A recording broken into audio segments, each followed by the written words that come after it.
Assalamualaikum warahmatullahi wabarakatuh. Halo teman-teman semua. Sebelumnya, perkenalkan nama saya Najwa Nur Afandi.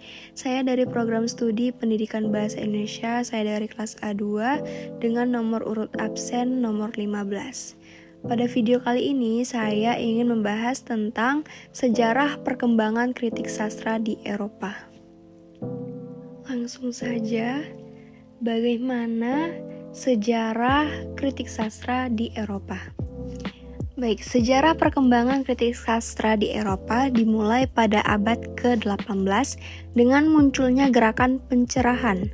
Pada periode ini, terjadi pergeseran paradigma dalam cara orang memahami dan menafsirkan karya sastra. Kritik sastra menjadi lebih sistematis dan analitis.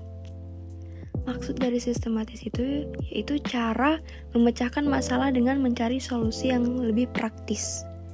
Kemudian pada abad ke-19 muncul gerakan romantisisme yang menekankan ekspresi pribadi dan emosi dalam karya sastra. Kritik sastra pada masa ini lebih menitik beratkan pada penilaian subjektif dan pengalaman individu terhadap karya sastra tersebut. Selanjutnya pada abad ke-20 muncul berbagai aliran kritik sastra seperti kritik formalisme, kritik strukturalisme, kritik feminis, dan kritik postkolonial.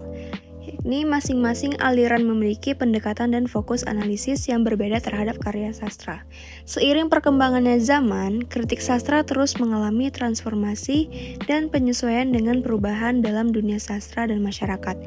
Kemudian kritikus sastra juga semakin memperluas wawasan mereka dengan memasukkan pendekatan interdisipliner dalam analisis karya sastra. Siapa saja tokoh-tokoh dalam sejarah kritik sastra di Eropa? Yang pertama ada Aristoteles.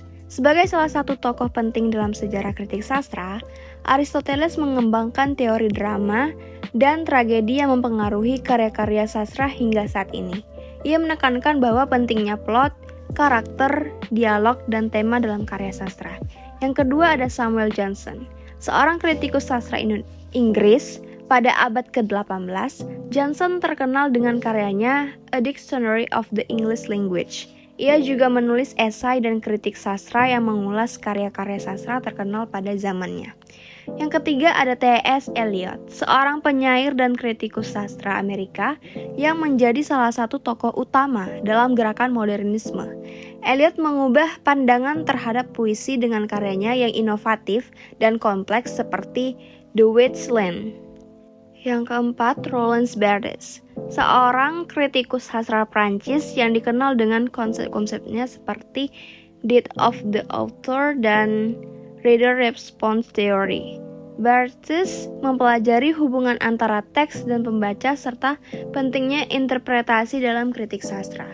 Yang terakhir ada Mikhail Bakhtin, seorang kritikus sastra Rusia yang mengembangkan teori dialogik yang menekankan pentingnya interaksi dan dialog dalam karya sastra. Bakhtin juga memperkenalkan konsep carnivalesque yang menggambarkan karya sastra yang berani dan subversif. Dapat kita simpulkan bahwasannya dalam sejarah kritik sastra di Eropa, tokoh-tokoh ini memainkan peran penting dalam mengembangkan teori dan pemahaman tentang karya sastra. Mereka memberikan pandangan yang beragam dan berpengaruh terhadap cara kita memahami dan menganalisis sebuah karya sastra. Apa saja hal-hal penting yang ada di sejarah perkembangan kritik sastra di Eropa? Yang pertama ada romantisisme. Pada abad ke-18 muncul aliran romantisisme yang menekankan ekspresi emosi dan imajinasi dalam karya sastra. Hal ini mempengaruhi pendekatan kritik sastra dengan memberikan penekanan pada pengalaman subjektif pembaca. Yang kedua, realisme. Pada abad ke-19 muncul gerakan realisme yang menekankan representasi objektif kehidupan sehari-hari dalam karya sastra. Kritik sastra pada periode ini lebih menekankan pada aspek sosial dan politik dalam karya sastra. Kemudian yang ketiga ada simbolisme. Pada akhir abad ke-19 muncul gerakan simbolisme yang menekankan penggunaan simbol dan metafora dalam sebuah karya sastra. Kritik sastra pada periode ini lebih fokus kepada interpretasi simbolik dalam karya sastra. Yang keempat, modernisme. Pada awal abad ke-20 muncul gerakan modernisme yang mengeksplorasi bentuk dan gaya baru dalam sebuah karya sastra. Kritik sastra pada periode ini lebih menekankan kepada eksperimen dan inovasi dalam sebuah karya sastra. Dan yang terakhir ada pasca modernisme. Pada akhir abad ke-20 muncul gerakan pasca modernisme yang menantang struktur dan konvensi karya sastra. Kritik sastra pada periode ini lebih menekankan pada penggunaan teknik naratif yang kompleks dan non-linear. Hal-hal ini merupakan beberapa peristiwa penting dalam perkembangan kritik sastra di Eropa.